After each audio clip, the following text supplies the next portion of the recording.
Okumalarını. Kemal Efendi, affediniz. Siz size piyasasını yazıp bitirdiniz misin? Yazıp bitirip bana taşa. Ben hiç iyi yaptım. Tükenler bana indi. Ben bir senesi kapısı bıraktım. Onda bu işçilerden bildiğinde sıkışar. Bir senede Osmanlı, Osmanlı. İkisine bir kursun, kızı. Mene, tükenler bıraktım. Siz ya o kapı serdilerle. Gideriz biz böyle bakalım bakın. Roller, yapışlar demek. Olaysa bilgiyle. Ey, tukta ele. Bilgi, ongra, ne sevgisi? Para ele. Para şimdi. Menense. Benim niyesi. Bu çok siyahtır gelmektir. Menense. Benim. Tırnatta dediğin ki ya. Benim şimdi. Ben onlara evlilikle bilmek kızım. Bana bir biz hazır tiyatro yapacağız. Oya different. Oya. Tiyatro. Sinema direktörü. On sinema biz gideceğiz.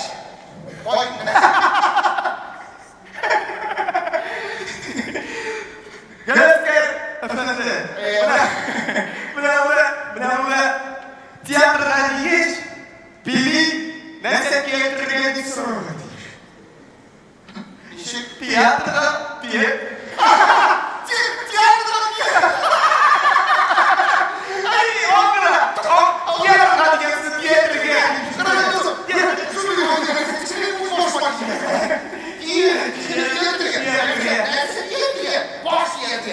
Boş demeksin. İyi bahçesi. Oradan araştır.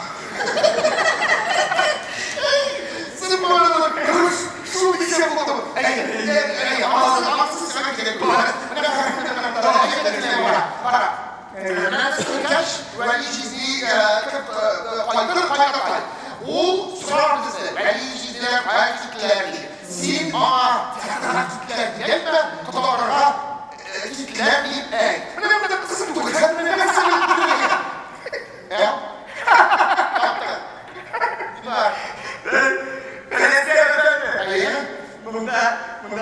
Bunda biri böyle efendiler tiyatroda gitmediler, odalarına gittiler diyeceksin.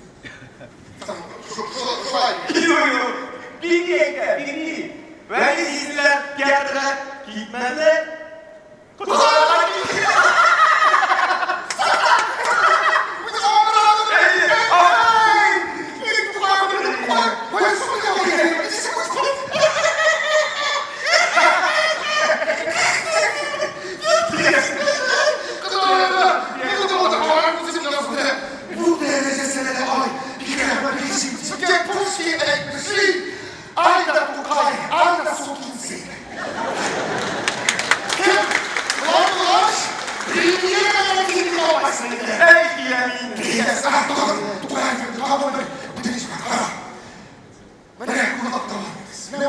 Trupamız var mıydı? Tiyatro trupası.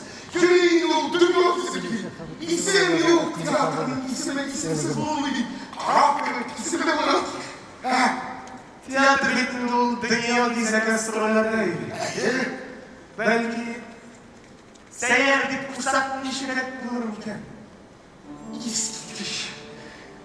İskidiş acayip dünya dizisi. Seyyar. Bizim tokarlarımızın darın tarafışı tiyatronun ismi.